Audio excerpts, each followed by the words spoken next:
Descobrimos que você canta, é romântico e introvertido.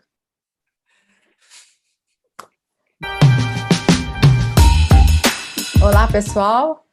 Sejam bem-vindos a mais um Notícias de Paris. Olá, pessoal, bem-vindos. Repetimos sempre que a França é o país da gastronomia, não é? Hoje falaremos, em primeiro lugar, sobre a história de algumas receitas famosas, sejam elas francesas ou não. São pratos que pegaram o nome de uma pessoa, né? Seja o inventor, ou seja, para quem o prato foi inventado. Exatamente. Não todos. Alguns. Ou todos.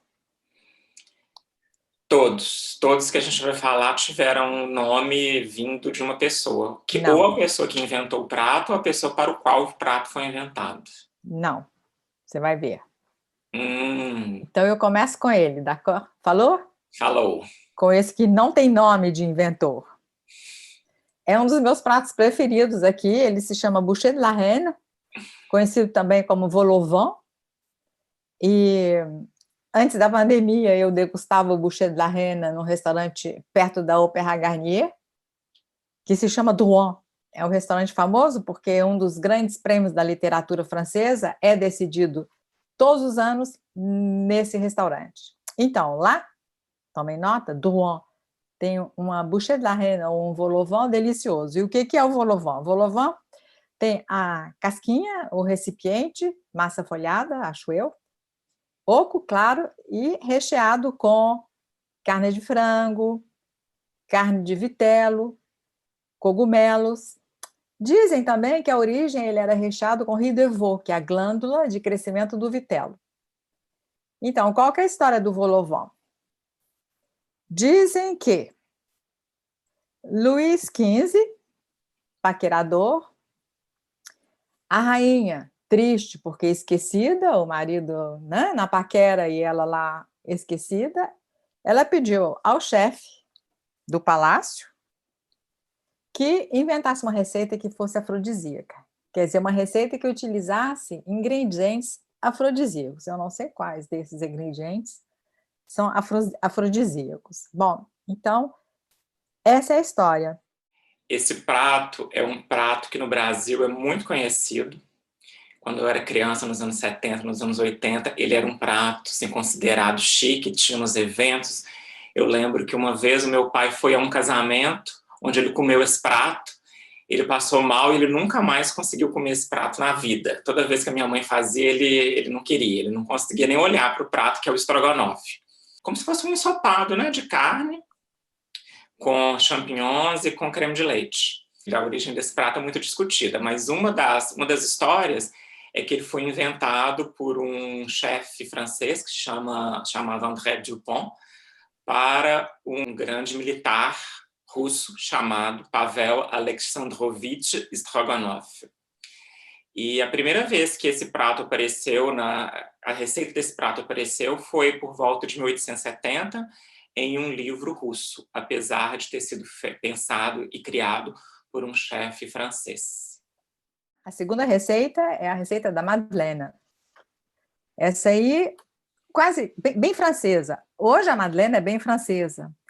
E ela ficou sendo conhecida também. A Madeleine é aquele bolinho que tem esse formato assim, né? Um bolinho fofinho que a gente compra nas padarias. A Madeleine ficou sendo conhecida também graças ao grande escritor francês Proust, que tem todo um parágrafo, os parágrafos de Proust são imensos, tem todo um parágrafo associando o gosto da Madeleine e lembranças da infância. A Madeleine de Proust. Então, a Madeleine deve seu nome a uma senhorita que se chamava Madeleine Palmier. Durante um jantar organizado pelo rei da Polônia, não se sabe por que o cozinheiro real devolveu o avental, quer dizer, expressão francesa para dizer que o cozinheiro partiu, de repente, no meio do jantar e foi embora com a sobremesa. A Madeleine, que era ajudante de cozinha, pegou o avental, colocou e preparou uma receita antiga da avó dela, a Madeleine. E quando o rei da Polônia pediu que o chefe viesse para ser elogiado, cumprimentado pela Madeleine, pela nova sobremesa, foi a Madeleine que apareceu. Então, daí o nome dessa sobremesa. Não é sobremesa, é uma pâtisserie que encontramos tanto nas casas de chá como nas padarias e que se tornou totalmente francesa, não é? Eu adoro a Madeleine. Lá no blog nós temos um artigo que ensina uma receita de Madeleine, eu vou colocar na descrição para quem quiser testar, fazer. Seguinte é a Caesar Salad, salada César, que toda vez que eu ouvi esse nome, obviamente, eu lembrava do imperador Romano César, né? Mas, na verdade, essa salada, que é alface, crouton e raspas de queijo parmesão, ela, basicamente isso, né? Ela foi inventada por um dono de restaurante americano, mas de origem italiana, que se chama chamada César Cardini. A salada César normalmente tem também fatias de frango assado frias, que é a proteína do prato, não é? E quando o Publicis, você sabe aquele restaurante da esquina da Champs-Élysées, quase na frente do Arco do Triunfo, foi reinaugurado e que o chefe Henrique Frechon passou a se ocupar da cozinha do Publicis, eu fui lá testar, logo no início, e pedi a salada César. Ela é sublime, a salada César do Publicis, então anotem. Se quiserem um dia degustar uma boa salada César, Avenida Champs-Élysées, Publicis, na frente do Arco do Triunfo. Quem está subindo na Champs-Élysées é à esquerda, lá no final. Eu sempre associo os ovos Benedict aos brunches, porque eu acho que tem a cara de um brunch, os ovos Benedict, que são aqueles ovos, geralmente são 2 ovos, né? Geralmente pochê, e por cima tem um molho branco, e alguns fazem, inclusive, aí tem uma versão que é com bacon e uma versão com salmão. Foi um hóspede do hotel Waldorf, de Nova York, o Lemuel Benedict. Ele acordou um dia com essa receita na cabeça, pediu para o restaurante do hotel fazer. Aí o chefe do restaurante do hotel Waldorf de Nova York fez para ele e depois colocou no cardápio. E aí se espalhou pelo mundo todo, né? E aqui em Paris, ali no Marais, na rue Sainte-Croix de la Bretonnerie, tem um restaurante que chama Benedict, cujo cardápio é basicamente de várias versões de ovos Benedict. Tinha me esquecido do Benedict.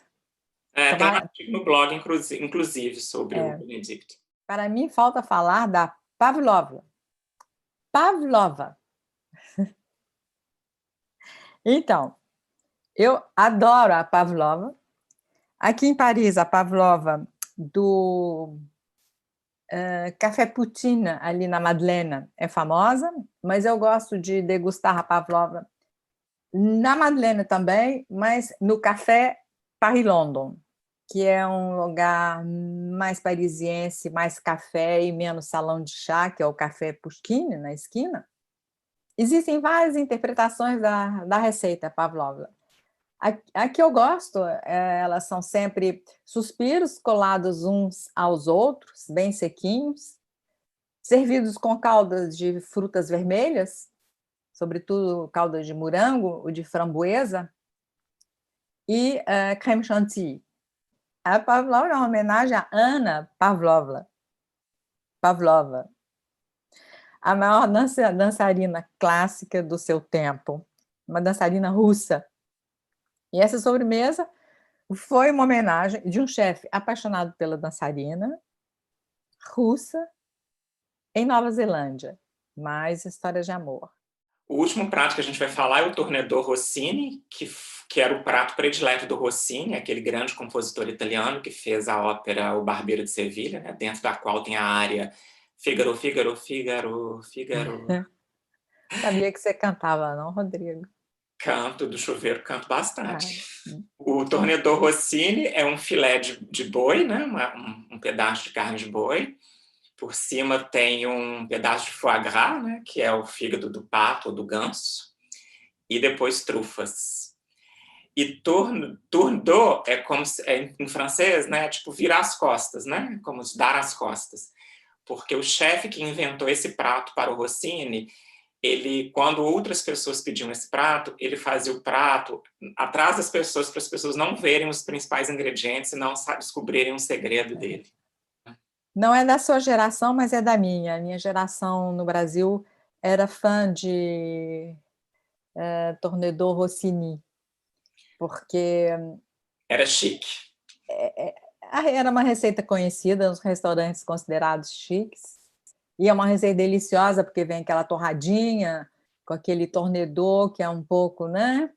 Que não pode ser bem passado, então a torradinha fica bem molhada com o suco da carne. E essa associação incrível entre pão, foie gras e carne, né? E eu tenho uma boa lembrança, eu gostava demais. Hoje não peço mais, porque eu parei de comer foie gras. Acho que a gente pode comer um tornedor Rossini aqui em Paris. Não sei, Rodrigo, porque saiu totalmente de moda desse país. O tornedor Rossini, ele, com certeza, podemos prová-lo, mas, sabe, nesses bistrôs chiques que tem a política de restauração das receitas tradicionais francesas, vamos fazer uma pesquisa, em dia desses falaremos aqui. Também eu pesquisei algum restaurante que poderia servir estrogonofe em Paris e eu não consegui encontrar. É, muito difícil. Acho que Estrogonofe é uma receita extremamente... No Brasil, acho que é uma receita extremamente caseira, né, que as pessoas fazem em casa. Exatamente. Não me lembro de comer estrogonofe em restaurantes no Brasil, e eu acho que aqui deve ser parecido, né? Se o francês, se é uma coisa comum na França, deve ser na casa das pessoas, como o boeuf bourguignon. Mas não é uma receita comum aqui na França, estrogonofe, como é no Brasil, né? Um dos meus netos prefere, a comida preferida dele é estrogonofe, graças a uma outra avó, que eu não sei fazer estrogonofe, então a comida preferida dele é estrogonofe, que ele comia quando ele era criança. E eu achei que a adição da batata palha como prato, com acompanhamento do estrogonofe, fosse uma coisa extremamente brasileira, mas eu estava lendo sobre estrogonofe e não é, já vem da origem também o acompanhamento com a batata palha. Não sei se era uma batata palha, mas era uma batata, né, pequenas batatas fritas, na época que o prato foi criado, já era o acompanhamento também. Bom, vamos passar para o segundo assunto. Não podemos deixar de falar da pandemia, porque a situação não está boa no mundo inteiro e a Europa acabou de adotar fechamento de fronteiras em torno da União Europeia. E como é a situação aqui na França para aqueles que quiserem ou puderem, ou né, pensam desembarcar no aeroporto Charles de Gaulle? O que o governo decidiu? Essas informações foram tiradas do Ministério do Interior do governo francês. Então, se vocês quiserem ler em detalhes, é muito fácil, basta consultar o site do Ministério do Interior, nós vamos deixar o link e vocês podem ler todo o texto, que é bem longo. Então, é proibido entrar na França passageiros vindos de países que não fazem parte da União Europeia, como é proibido sair da França para países que não fazem parte da União Europeia. Isso está claro. Mas existem motivos imperiosos. E quais são esses motivos imperiosos? Tem 3 tipos de motivos. Sanitários, quer dizer, urgência médica vital. Se por algum motivo você estiver fora da França e tiver um tratamento que só aqui na França você encontra, com um atestado médico, você pode entrar aqui na França para fazer o tratamento. Motivos familiares, quer dizer, morte de um membro da família, mas, atenção, linha direta, não pode ser a prima da sogra, tem que ser morte de um membro da família, linha direta, com certificado de falecimento. Nesse caso, você pode entrar ou sair da França. Profissionais e estudantes. E estudantes que estão fora da União Europeia quiserem vir, porque os cursos vão começar agora, eles podem entrar com certificado de matriculação. E profissionais da mesma forma, eles podem entrar ou sair para países fora da União Europeia se tiverem a justificativa, se provarem que residem, que o patrão mandou e que a empresa está precisando, que foi convidado, e para todo esse grupo, eles todos têm que apresentar um teste PCR negativo com menos de 72 horas. Bom, pois como estamos falando de Covid e que estamos esperando talvez um confinamento mais sério, outras medidas, né, mais difíceis, estamos com isso na cabeça. Como o mundo inteiro está discutindo as questões da vacina, e se tem, se não tem, como é que recebe, como é que não tem, se tem para todo mundo. E nós resolvemos falar para vocês sobre um museu que foi criado recentemente, que se chama Museu Covid-19.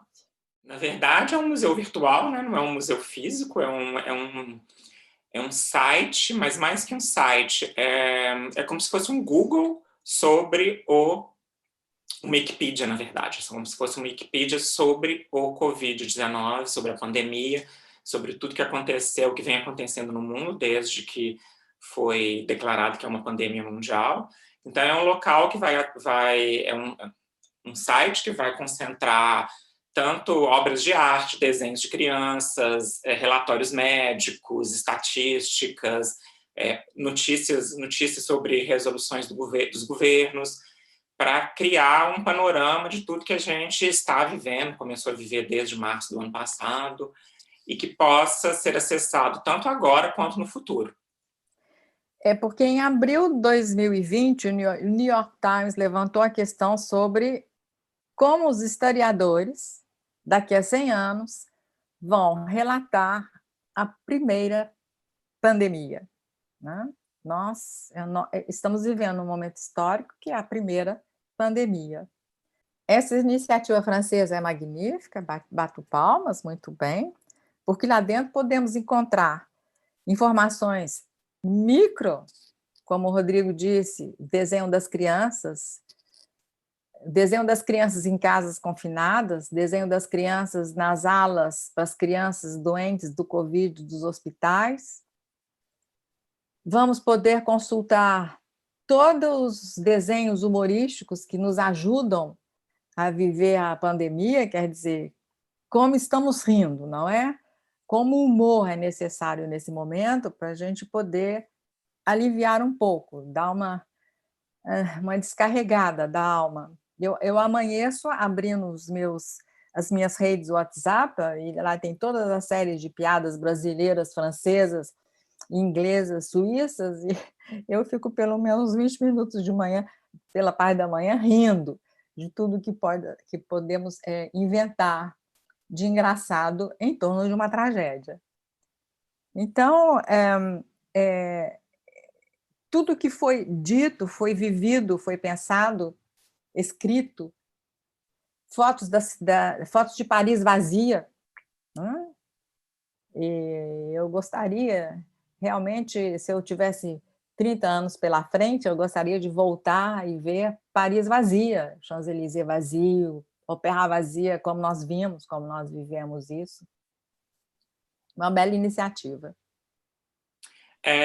Na verdade, eu acho que o interessante desse site é que ele não vai ter só informações científicas ou informações jornalísticas, mas também toda essa parte de como as pessoas dentro de casa, né, as crianças, os adultos, as pessoas comuns viveram o confinamento, ou estão vivendo o confinamento e a pandemia, né? Porque eu estava lendo uma matéria sobre como as crises econômicas e as guerras impactaram a vida das crianças e dos adolescentes daquelas épocas, e como o Covid, e comentei com uma amiga minha, e como as crianças dessa época vão ser impactadas, ela falou assim, o meu filho mesmo, ele já fala assim, não pode encostar, não pode abraçar, não pode beijar, tem que ficar distante das crianças. Então, ele já tem uma certa... Eles já introjetaram um certo comportamento da pandemia, né? As crianças. Exatamente. E os bebês que nasceram e que só veem as pessoas de máscara, eles já incorporaram também. Então, existem pediatras se perguntando, na hora que todos tirarem as máscaras, os bebês vão achar esquisito ou não, entendeu? Eu também fiquei elucubrando essa coisa da máscara e falei assim, daqui a uns anos eles vão fazer uns filmes, essas comédias românticas, onde o primeiro grande ato de amor um ao outro é revelar o rosto atrás das máscaras. Vai ter esse momento do filme que vai ser o ápice. Vamos tirar as máscaras. Rodrigo, não sabia que você era romântico. Bom, olha bem, eu acho que tem duas faixas etárias que sofrem muito. Eu estava discutindo com a minha filha outro dia. É a faixa etária do meu neto, que tem 18 anos, louco para viver, louco para sair, né?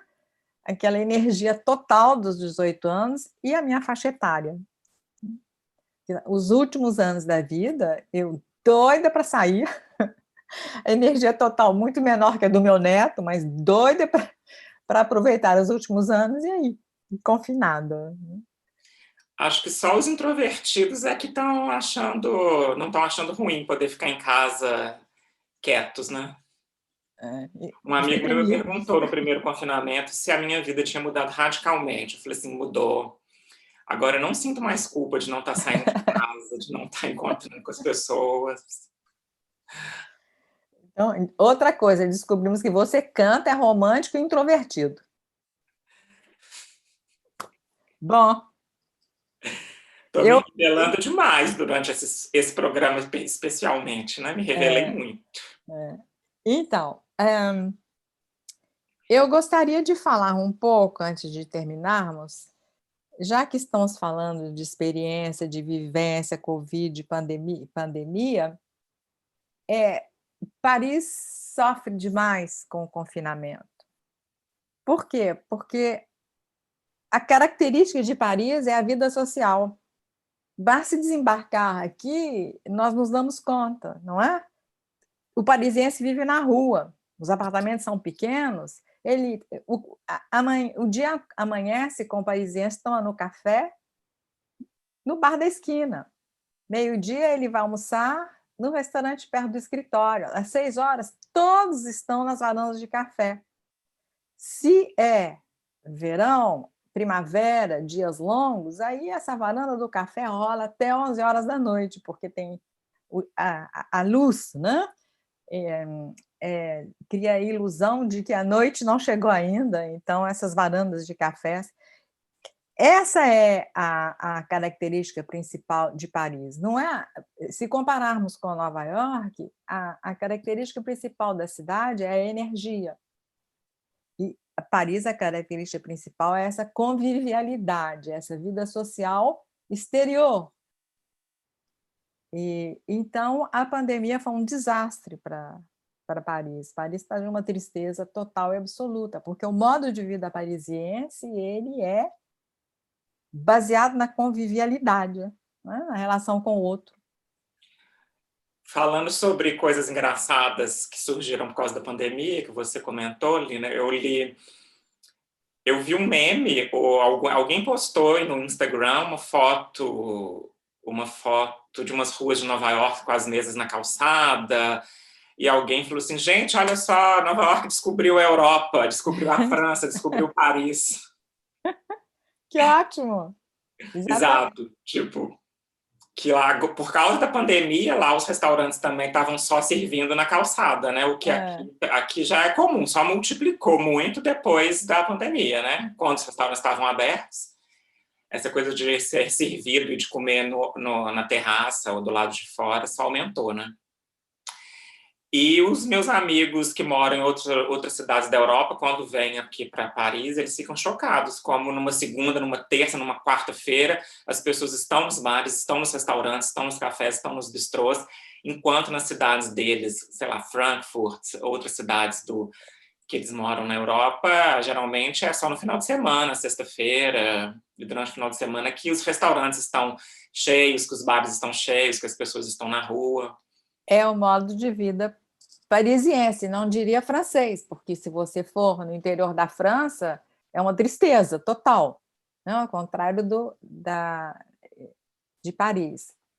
Nesse aspecto, quero dizer. Então, então eu precisei passar por uma pandemia para perceber como é agradável essa vida exterior convivial parisiense, nos bares, nos jardins, né? Em qualquer lugarzinho tem um banquinho. Você viu na série Emily em Paris quantos diálogos assentados nos bancos do Jardim Palais Royal, não é?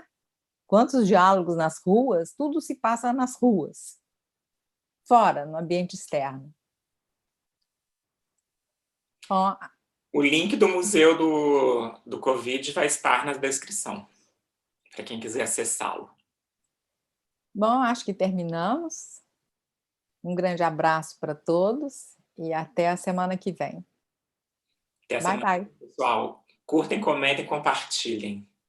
Tchau.